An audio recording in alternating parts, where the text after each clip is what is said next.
Hello and welcome to my YouTube channel RPN Sharma. Myself Nitin Kumar.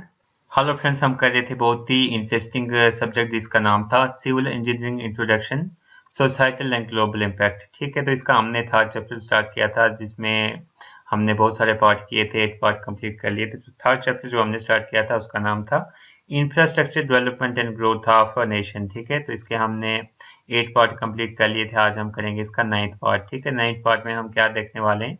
9th part में हमारे पास topic है ports के बारे में, PORTS पोर्ट्स। ठीक है, पोर्ट्स हमारे पास क्या होता है हम उसके बारे में डिस्कस करेंगे। ठीक है, तो यहाँ पे हमारे पास बहुत सारी पॉइंट्स दिए हैं, इनको सबको डिस्कस करेंगे हम। A port can be defined as a harbour. Port को हम डिफाइन कर सकते हैं कि ये एक हार्बर होता है, हार्बर भी बोल सकते हैं हम पोर्ट को। ठीक है, are an area that is able to provide shelter to numerous boats and vessels transporting people और cargo and can also allow constant और पीरियाडिक ट्रांजैक्शन ऑफ शिपमेंट। ठीक है, तो इसको हम पोर्ट को हार्बर भी बोल सकते हैं। ठीक है, port can be defined as a harbour.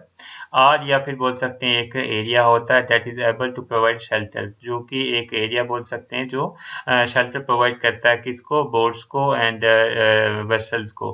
ठीक है, बोट्स एंड वेसल्स को ये एक शेल्टर प्रोवाइड करता है, ये हमारे पास एरिया।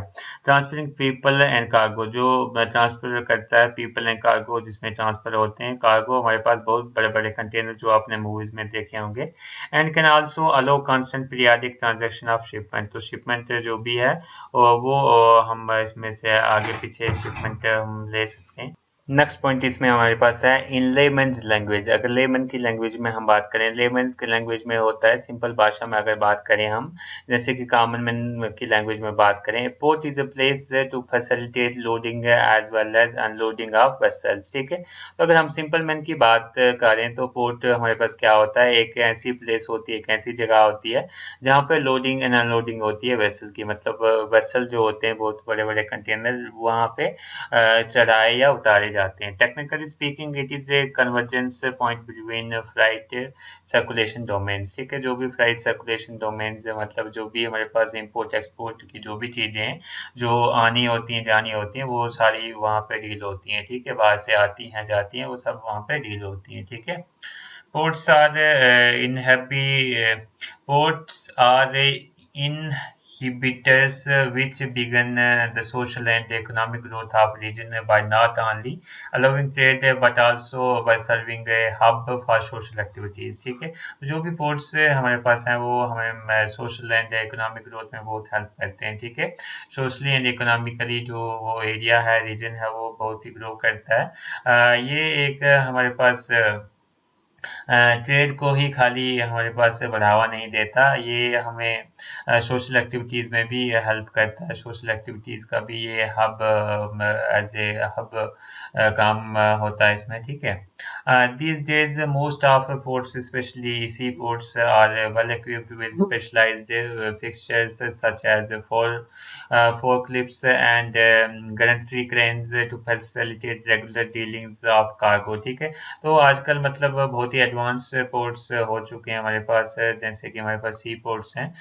वो वेल इक्विप्ड हैं। उसमें ऐसे जैसे चीज़ें हमारे पास फॉक लिफ्ट्स, गैंट्री क्रेन्स वहाँ पे इंस्टॉल की गई हैं, जिससे कि जो भी कार्गो है, जो बहुत बड़े बड़े वेसल्स होते हैं, कार्गो मतलब बहुत बड़े बड़े वेसल्स, उसको हमें मूव करना या फिर शिप्स पे लोडिंग अनलोडिंग करना वो बहुत ही ईजी हो जाता है। ठीक है, नेक्स्ट इसकी बात करें, नेक्स्ट पॉइंट की पोर्ट की, ports can of great significance to a nation as it promotes the commercial welfare and trade scenario. तो जो भी कमर्शियल हमारे पास वेलफेयर होता है या फिर ट्रेड सिनेरियो होता है उसको ये इंक्रीज करता है। ट्रेड बिजनेस जो है इंक्रीज होता है पोर्ट्स की वजह से। Port can also be of military importance, जो मिलिट्री है उसके लिए भी बहुत ही इंपॉर्टेंस क्रिएट करता है ये ports, as they are used to keep the warships before moving out to the battle scene। ठीक है, तो ये हमारे पास मिलिट्री के लिए भी बहुत हेल्पफुल है। देन हम बात करें ports are also major source of employment. तो ये बहुत ही इंपॉर्टेंट पॉइंट है, मेजर सोर्स ऑफ एम्प्लॉयमेंट, बहुत ही एम्प्लॉयमेंट जनरेट होती है पोर्ट्स से। क्योंकि पोर्ट है तो वहाँ पे बंदे काम करेंगे तो एम्प्लॉयमेंट जनरेट होगी। As large number of workers are employed at the ports, ठीक है। तो जैसे कि मैंने बता दिया कि लार्ज वर्कर्स वहाँ पे काम करते हैं, उनकी एम्प्लॉयमेंट जो है वहाँ से उनको एम्प्लॉयमेंट हो जाती है। आई होप ये आपको समझ में आ रहा होगा। अगर जहाँ पे भी आपको कोई दिक्कत हो तो आप कमेंट सेक्शन में पूछ सकते हैं। तो यहाँ पे हम बात करें तो यहाँ पे एक पोर्ट दिखाया हुआ है। यहाँ पे ये जो हमारे पास है ये कार्गोज होते हैं। ये हमारे पास मशीनरी है जो इन कार्गोज को मूव करने के लिए यूज़ होती है। ये कार्गोज को आगे पीछे मूवमेंट करने के लिए यूज़ होती है। ये कार्गोज को ये मूव करके और बड़ी बड़ी क्रेन्स होती हैं जो शिप्स में चढ़ाती हैं इस कार्गोज को।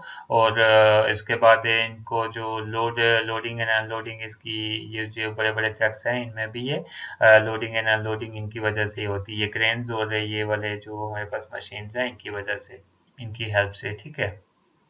तो नेक्स्ट हम इसमें टॉपिक देखें, what are the port facilities. तो पोर्ट में फैसिलिटीज़ कौन कौन सी अवेलेबल होती हैं, क्या होता है पोर्ट में, हम देख लेते हैं। The port can B natural establishment. Port जो है नेचुरल एस्टेब्लिशमेंट भी हो सकती है, मतलब नेचुरली पोर्ट वहाँ पे बना हो सकता है, या फिर आर्टिफिशियली कंस्ट्रक्शन है, आर्टिफिशियली कंस्ट्रक्ट किया हो सकता है port, which provides a place for the loading and unloading of cargo.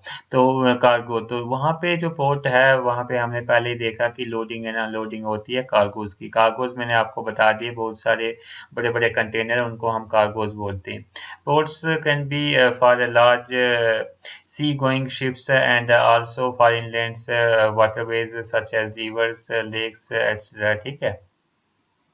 Then the depth of ports plays a vital role in allowing various types of ships to enter and dock at the port. तो जो depth होती है port की वो बहुत important role play करती है, ठीक है। जो पोर्ट की डेप्थ होती है वो बहुत ही इंपॉर्टेंट रोल प्ले करती है कि कौन से टाइप की वहाँ पे शिप वहाँ पे एंटर कर सकती है और डॉक कर सकती है। डॉक का मतलब हो गया वहाँ पे रह सकती है, ठीक है। But nowadays, along with its basic purpose, the port is equipped with certain other amenities and facilities. Different types of ports are equipped with different port facilities. ठीक है। तो बहुत सारे ports हमारे पास अवेलेबल हैं, डिफरेंट डिफरेंट ports की different different facilities हैं, ठीक है। तो डेप्थ एक बहुत ही इंपॉर्टेंट फैक्टर है पोर्ट्स में। तो आपको ये लेक्चर समझ में आ रहा होगा। अगर आपको कोई भी डाउट हो तो आप कमेंट सेक्शन में पूछ सकते हैं। तो जैसे कि हम डिस्कस कर रहे थे पोर्ट की फैसिलिटीज, जो मेन हमने बता दिया लोडिंग एंड अनलोडिंग होती है वहाँ पे। तो हम देखेंगे और कुछ कॉमन फैसिलिटीज हम देखेंगे। Some of the common port facilities हम देखेंगे are provided by the most common sort of ports, ठीक है। तो सबसे पहले हमारे पास है स्पेशल वेयरहाउस। स्पेशल वेयरहाउस वहाँ पे होते हैं। This is available on all airports, ठीक है। सॉरी, ऑल पोर्ट्स, एयरपोर्ट्स नहीं है, ऑल पोर्ट्स, ठीक है। जितने भी पोर्ट्स हैं वहाँ पे ये स्पेशल वेयरहाउस अवेलेबल होते हैं for storing the shipment and for maintaining regular stock, ठीक है। तो ये जो स्पेशल वेयरहाउस होते हैं ये स्टोर करने के लिए होते हैं, जो भी शिपमेंट आती है बाहर से या फिर जो भी शिपमेंट बाहर जानी होती है उसको स्टोर करने के लिए ये स्पेशल वेयरहाउस होते हैं। फॉर मेंटेनिंग रेगुलर स्टॉक को मेंटेन करने के लिए, मतलब किसी स्टॉक को आगे भेजना होता है, किसी को वहां से लाना होता है। दूसरा हमारे पास इसमें फैसिलिटीज होती हैं पोर्ट रिसेप्शन। पोर्ट में रिसेप्शन होता है।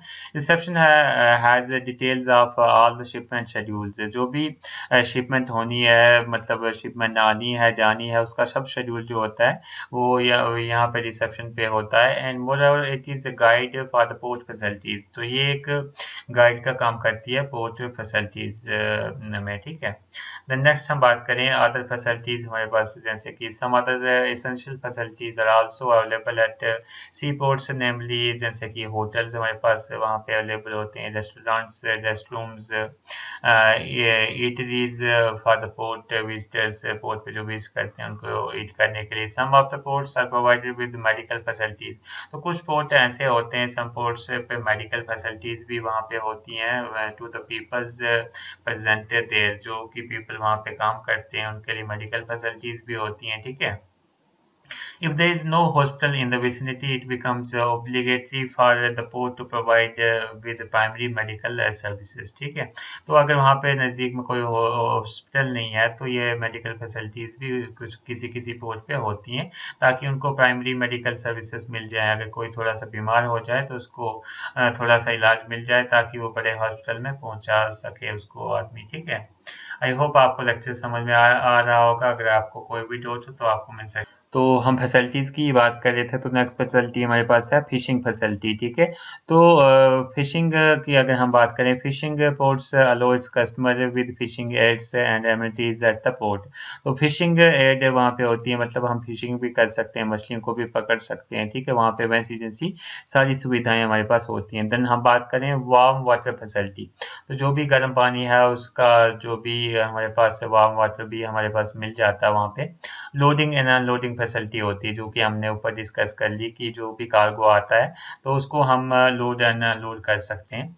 Then infrastructure and equipments, infrastructure and equipments की अगर हम बात करें, a port has piers, port में पायर्स होते हैं, बेसिन्स होते हैं, स्टैकिंग एंड स्टोरेज एरियाज होते हैं, वेयर हाउसेस होते हैं। ठीक है, वेरियस स्टोरेज इक्विपमेंट्स हमारे पास होते हैं। ठीक है, और भी हमारे पास हॉलिंग इक्विपमेंट्स होते हैं, ड्रेचर्स होते हैं, क्रेन्स होती हैं, ट्रक्स होते हैं, लोडर्स होते हैं। तो वो और भी बहुत सारी चीज़ें होती हैं वहाँ पे इंफ्रास्ट्रक्चर एंड इक्विपमेंट में। देन वर्कशॉप वहाँ पे होते हैं। अगर वर्कशॉप की हम बात करें, all the bigger and significant ports provide the facility of special workshop. It is a place for where one can get spare parts and accessories of vessel. तो वेसल जो है उनकी एक्सेसरी वहाँ पे मिल जाती है वर्कशॉप पे। Also the vessels which have gone out of order and repaired and created in the workshop. तो जो भी आउट ऑफ ऑर्डर कोई पार्ट हुआ होता है तो वो वर्कशॉप में ही रिपेयर होता है। ठीक है, इसी में ही पोर्ट में ही हमारे पास नेक्स्ट टॉपिक है, व्हाट इज पोर्ट अथॉरिटी। तो पोर्ट की अथॉरिटी कौन होता है, पोर्ट को कौन कंट्रोल करता है। तो हम अगर बात करें the port authority of any country, कोई भी कंट्री हो तो उसकी जो पोर्ट अथॉरिटी होती है या तो गवर्नमेंट होती है या तो फिर सेमी गवर्नमेंट होती है। ठीक है, सेमी गवर्नमेंट में हमारे पास पीएसयूज आ जाती हैं। ठीक है, public authority which builds maintains and operates critical transport and trade asset at the sea ports. ठीक है, तो जो भी हमारे पास government and semi government companies हैं वो पोर्ट को मेंटेन करती हैं, और जो भी सामान आता जाता है जो भी, तो वो सारा वो गवर्नमेंट या फिर सेमी गवर्नमेंट कंपनीज देखती हैं। नेक्स्ट बहुत ही इंपॉर्टेंट टॉपिक इसमें है हमारे पास, the difference between ports and terminals. तो पोर्ट और टर्मिनल के बीच में क्या डिफरेंस होता है वो हम देख लेते हैं इसमें। Ports are the strategic geographical locations which are situated at edge of ocean, seas, river और लेक्स। ठीक है, तो ये एक स्ट्रेटेजिक जियोग्राफिकल लोकेशंस हमारे पास होती हैं। ठीक है, पोर्ट्स क्या होते हैं, स्ट्रेटेजिक जियोग्राफिकल लोकेशंस हमारे पास होती हैं, जो कि हमारे पास कहाँ पे होती हैं, सिचुएटेड रहता है एज ऑफ ओशन। जब भी ओशन होता है उसके एज पे होते हैं हमारे पास पोर्ट, सीज के एज पे, रिवर के एज पे, या फिर हम बोल सकते हैं लेक्स के एज पे।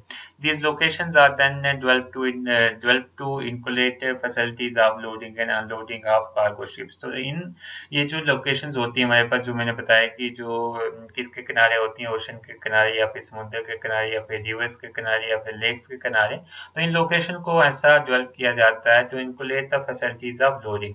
तो इनमें मतलब ऐसे ही loading and unloading of cargo की फैसिलिटीज हम डालते हैं। The facilities provided for a port depend on the purpose for which the port is being used. ठीक है, तो वैसे ही हम फैसिलिटी डालते हैं जो हमें चाहिए होती है। ठीक है, वैसे अगर हम बात करें, यहाँ पोर्ट की बात हो रही थी, अगर हम बात करें टर्मिनल की बात करें तो टर्मिनल क्या होता है। Terminal is referred to as a set of facilities at a port where loading and unloading of cargo container take place. तो टर्मिनल हमारे पास एक हमारे पास क्या होता है, refer to as the set of facilities. जो सेट ऑफ फैसिलिटीज हमारे पास वहाँ पे होती हैं पोर्ट पे, उसे हम टर्मिनल बोलते हैं। ठीक है, terminals are named on the basis of the type of cargo that can be handled by them. Some of most of the common types of terminals are a container terminal. Terminals में हमारे पास आ जाता है, जैसे कि मान लो हम बोलें container terminal. Container terminal का मतलब होता है कि जैसे कि हमारे पास ये बहुत बड़ा पोर्ट है, तो कंटेनर टर्मिनल दैट मीन्स यहाँ पे खाली कंटेनर ही स्टोर होंगे, तो ये आ गया कंटेनर टर्मिनल। देन हम बात करें बल्क कार्गो टर्मिनल, तो यहाँ पे बल्क कार्गो टर्मिनल ही होगा, यहाँ पे बल्क कार्गोज होंगे, बहुत सारे कार्गोज होंगे। उसके बाद हम बोलें एलएनजी टर्मिनल, तो ये भी अलग से इसी एरिया में टर्मिनल होगा जहाँ पे और कोई चीज़ स्टोर होगी। तो ये ऐसे ही टर्मिनल्स हमारे पास हो जाते हैं, ये पोर्ट के अंदर ही आ जाते हैं। ठीक है, आई होप ये लेक्चर आपको समझ में आया होगा। अगर आपको कोई भी डाउट हो तो आप कमेंट सेक्शन में पूछ सकते हैं। नेक्स्ट हमारे पास मोस्ट इंपॉर्टेंट क्वेश्चन है, टॉप 10 बिजीएस्ट पोर्ट। ठीक है, टॉप 10 बिजीएस्ट अगर पोर्ट्स की बात करें हम, तो वो हम देख लेते हैं। सबसे पहले तो हम स्टार्ट करेंगे 10th नंबर से स्टार्ट करेंगे। 10th पे हमारे पास है पोर्ट ऑफ तियानजिन। ठीक है, 9th पे हमारे पास है पोर्ट ऑफ दुबई। 8th पे हमारे पास है पोर्ट ऑफ किंगडाओ। देन 7th पे हमारे पास है पोर्ट ऑफ ग्वांगजाओ। ठीक है, 6th पे हमारे पास है port of Busan. Then 5th में हमारे पास है पोर्ट ऑफ हांगकांग। 4th पे हमारे पास है पोर्ट ऑफ निंगबो जू जोहोशान।